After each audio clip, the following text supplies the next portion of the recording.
విషయం ఏంటంటే నిన్న జరిగిన ఆత్మహత్య కాకుండా ఈ రోజు కూడా జగదల్పూర్ ప్రాంతంలో కూడా ఈ రోజు ఒక సర్పంచ్ ఆత్మహత్య చేసుకున్నట్టు ఇప్పుడే మనం విన్నాము.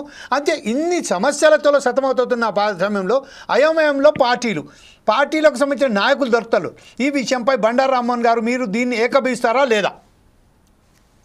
జమీల్ గారు, మీకు రామసాగర్ గౌడ్ గారికి, మాకు జ్యోతి బస్ గారికి, అట్లాగే లక్ష్మణ రెడ్డి గారికి, అట్లాగే సాధకేల గారికి, మీకు ఫోర్ సైట్ ప్రేక్షణ నమస్కారం. మీరు అందరు దయచేసి క్షమించారా, నాకు వేరే ఇప్పుడు హైకోర్టు తీర్పు వచ్చింది కనుక వరుసగా వేరే టీవీలో మాట్లాడాల్సి ఉంది. నేను సబ్జెక్ట్ మాట్లాడి వెళ్ళిపోతాను. మీకు వివాదాలు ఎట్లాగా ఉంటాయి. ఇప్పుడు నేను పూర్తి చేస్తారు, సాదిక్ గారు నా మిత్రుడు మిగతా పూర్తి చేస్తారు, కానీ నేను 2 విషయాలు చెప్పదలుచుకున్నాను.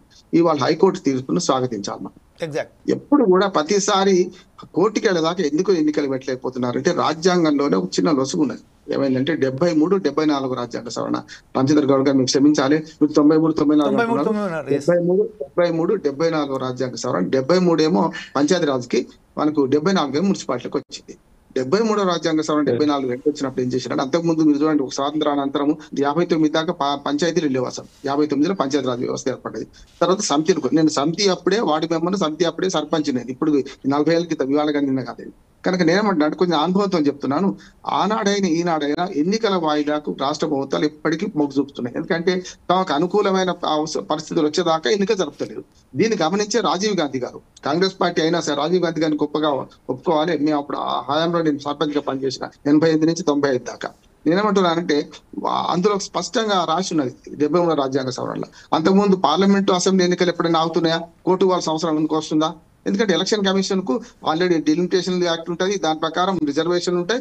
వద్దనే ఎలక్షన్లు జరుగుతూనే ఉంటాయి. చచ్చిపోతే జూబ్లీ హిల్స్ ఎమ్మెల్యే చచ్చిపోయిండు, మళ్ళీ ఎలక్షన్లు వస్తూనే ఉన్నాయి. ఎందుకు ఆగుతలేవు? కోర్టుకు పోవాల్సిన అవసరం ఎందుకు పడతలేదు?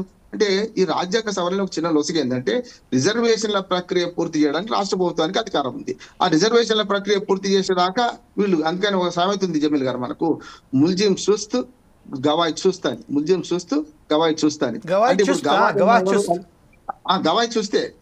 చూస్తూ ముల్జిం చూస్తూ ఇప్పుడు గవాయి ఎవడు? మన ఎలక్షన్ కమిషన్ 1 year నుంచి చెప్తున్నది, అయ్యా మేము రెడీ ఉన్నాం, ఓటర్ లిస్ట్ రెడీ ఉంది, ఎప్పుడు పెట్టమంటే అప్పుడు పెడతాం, మీరు రిజర్వేషన్లు ఖరారు చేయండి అంటుంది. ఇప్పుడు సమస్య ఏమైందంటే పాత 2019లో ఎన్నికలు జరిగినప్పుడు ఏవైతే మండలాలు ఉన్నాయో, ఏవైతే ఉన్నాయి చాలా మారినాయి. గత 2019 తర్వాత చాలా మండలాలు కొత్తగా ఏర్పడ్డాయి. జిల్లాలు 33 జిల్లాలు వచ్చినాయి. అంతకు ముందే కొంచెం 33 జిల్లాలు వచ్చినాయి. వీటితో ఏమైందంటే ఎప్పుడైతే వీటి సవరణ చేసి వీటిలో రిజర్వేషన్లు ఖరారు చేయకుండా కష్టం. 2019 ఎన్నికల్లో రిజర్వేషన్ ఎప్పుడు ఖరారు చేసినట్టు తమిళనాడు లాగా 2 టర్మ్లకు ఒకేసారి రిజర్వేషన్ ప్రకటించారు. కానీ ఇప్పుడు కొత్త మండలాలు వచ్చినాక మళ్ళీ ఏమైంది? ఆ మండలానికి మళ్ళీ రిజర్వేషన్ ప్రకటించాలి కదా. వీళ్ళేమంటున్నారంటే మేము అట్లా కాదు, ఒకే టైం చేస్తా అని కాంగ్రెస్ పార్టీ మళ్ళీ డిలిమిటేషన్ యాక్ట్ మళ్ళీ మొదలు పెట్టుకుని ఎక్కడికక్కడ మళ్ళీ రిజర్వేషన్ ఖరారు చేస్తామన్నారు. మంచిది, తెచ్చేసుకోనియండి. కానీ ఏమైందంటే 42% రిజర్వ్ ఏదైతే అడ్డం వస్తుంది అంటారో, ఇప్పుడు రోగి కోరింది అదే, వైద్యుడు ఇచ్చింది అదే అయింది. ఏమైంది? ఈ 42% మెడ మీద కత్తి ఉన్నది. హైకోర్టు చెప్తే చేస్తున్నాం, ఏం చేయాలా, ఇప్పుడు చేయలేమని చెప్పుకోవడానికి కాంగ్రెస్ పార్టీకి ఒక సాకు దొరికింది అంటున్నాను నేను. ఏ మాటగా మాట చెప్పాలి. ఎందుకంటే మొన్నటిదాకానేమో ఇప్పుడు మేము జరుపుతాం, ఇవాళ కాకపోతే రేపు కేంద్ర ప్రభుత్వం మీద నెడదాం, కేంద్ర ప్రభుత్వం ఈ రిజర్వేషన్లకు ఒప్పుకోవాలి, బీసీ లెక్కలకు ఒప్పుకోవాలి, ఈ లెక్కలకు ఒప్పి మీరు డిలిమిటేషన్ లో సుప్రీంకోర్టు తీర్పును అధిగమించుకుంటూ చట్టం చేయాలి, అప్పుడు చేస్తామనేది ఉండేది. కానీ ఇప్పుడు ఏమైందంటే ఒక హైకోర్టు తీర్పు వీళ్ళకి వరమైంది. ఇప్పుడు కాంగ్రెస్ పార్టీ కానీ ఈ ప్రభుత్వానికి వరమైంది. ఎందుకు వరమైంది? ఇప్పుడు పేం పట్టుకుంటున్నారు, మరి అక్కడేమో పెండింగ్ లో ఉంది, మేము ఇప్పుడు ఏం చేయలేమని పెట్టే అవకాశం అయితే ఉండే అంటున్నాను నేను. రెండోది ఏమంటున్నానంటే ఇప్పుడు మంచి అవకాశం ప్రభుత్వానికి ఏంటంటే ఇప్పుడు 3 ఖాళీ అయిపోయినాయి. ఒక గ్రామ పంచాయతీ 1.5 year అయింది. ఫిబ్రవరి అంటున్నాం కానీ జనవరి 29, 30వ తారీఖు అయిపోయింది. ఫిబ్రవరి 1 ప్రమాణ స్వీకారం మొట్టమొదటి మీటింగ్ అయినప్పటి నుంచి లెక్క వస్తుంది కనుక ఫిబ్రవరి అనుకుందాం. అయినా 1.5 year అయిపోయింది కదా. పంచాయతీకి ఎన్నికలు బాకీ ఉన్నారు. జిల్లా పరిషత్లకు కూడా జూన్లో అయిపోయినాయి. ఆఖరికి మున్సిపాలిటీలు కూడా పోయిన జూన్లో అయిపోయింది. అది కూడా 1 year అయిపోయింది. ఇవన్నీ కూడా ఇప్పుడు జమిలీ ఎన్నికలు కానీ మన మోడీ గారు అంటున్నారు కదా, కేంద్ర ప్రభుత్వం అంటుంది కదా, నిజంగా రాష్ట్ర ప్రభుత్వానికి చిత్తశుద్ధి ఉంటే అన్ని ఎన్నికలు ఒకేసారి పెట్టవచ్చు, నెలలో కంప్లీట్ చేయొచ్చు. ఇప్పుడు ఏమంటా పంచాయతీ ఎన్నికలకు మొదలు ప్రిఫరెన్స్ ఇస్తుంది. ఎప్పుడైనా మీరు అంటున్నారు జమీల్ గారు, నేను విభేదిస్తున్నాను. ఎందుకంటే మొదలు మండలాలు, జిల్లా పరిషత్ ఎన్నికలు పెడతారేమో అని పెట్టరు. ఎవరు కూడా పార్టీల బలపరిచి ఇప్పుడు పెట్టుకోరు. ఏ దోట్లో ఈయన నాదే దూడ అని అనిపించుకోవడానికి ఏం చేస్తారంటే ఇప్పుడు సర్పంచ్ ఎలక్షన్లు పెడితే ఎవరు గెలిచినా మావోడే అంటారు. అందరూ అంటారు, ఒక్కలే కాదు, కాంగ్రెస్ కాదు, అన్ని పార్టీలు ఎవరు గెలిచినా మావోడే అంటాడు. సర్పంచ్లు కూడా ఏముంటది, స్వతంత్రం గెలుస్తారు కనుక ఏ పార్టీ అధికారంలో ఉంటే ఆ పార్టీతో పనులు తీసుకుందాం అనుకుంటారు. కదా. ఇప్పుడు మీరందరూ కూడా గతంలో సర్పంచులు ఉన్నప్పుడు ఏ పార్టీ అధికారం ఉంటే ఆ పార్టీతో పని చేసుకున్నాం. దాని ఏమో మన గ్రామ పంచాయతీ మన గ్రామం అభివృద్ధి చెందాలని ఉంటుంది. మిగతా వాళ్ళకి అట్లా ఉండదు. పార్టీ పరంగా గెలిచిన వాడికి కంపల్సరీ పార్టీ రక్షణ చేయాల్సి వస్తుంది. కనుక ఇప్పుడు నేనేమంటున్నాను అంటే పంచాయతీ ఎన్నికలు జరిపేదానికే కేవలం హైకోర్టు దీనికే పరిమితం. ఇప్పుడు జిల్లా పరిషత్ మండల పరిషత్ చేయమని చెప్పలేదు.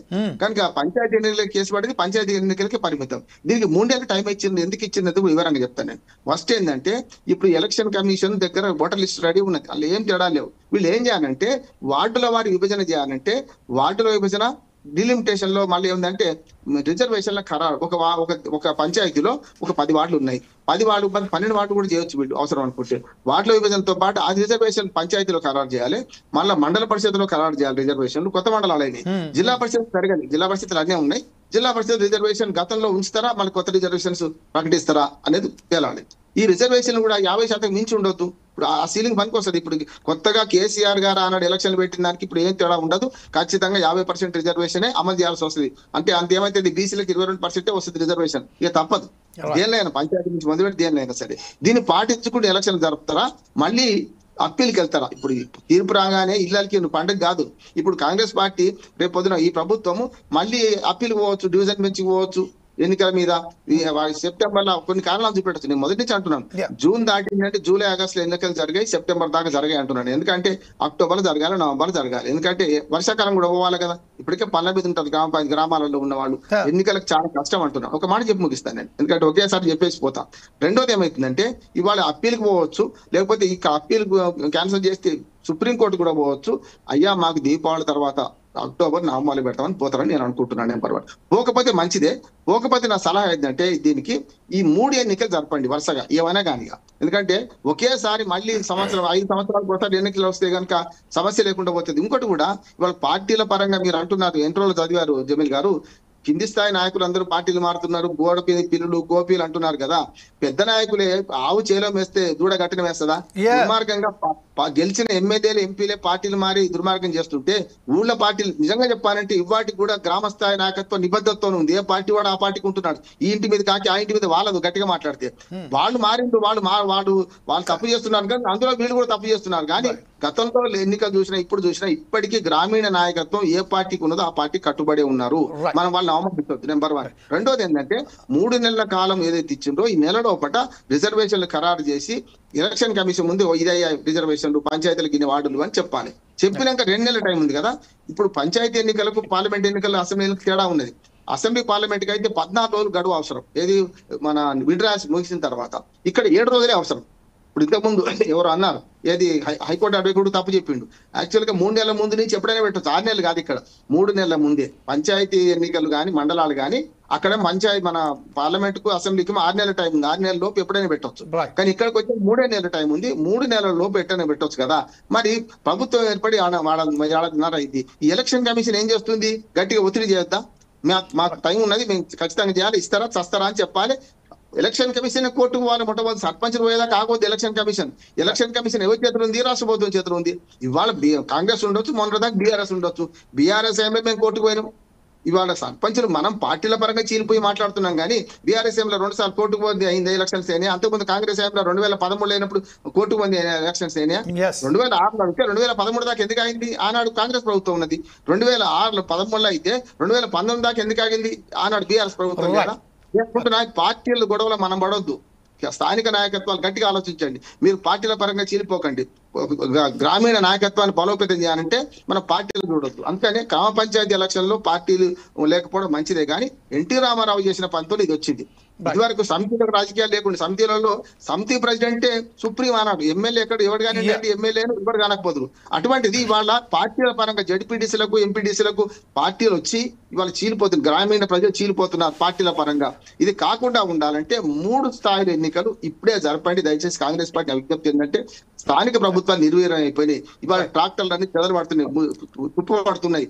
గ్రామీణ పాలన మందగించింది. గ్రామంలో ఎవరు సఫాయి కార్మికులకు జీతాలు 3 నెలల జీతాలు సఫాయి కార్మికులకు వీరు గమనించి ఇప్పటికైనా సరే ఎన్నికలు వీలైన తొందరగా 3 స్థాయిలో ఎన్నికలు జరపాలని కాంగ్రెస్ ప్రభుత్వం కోరుతున్నారు.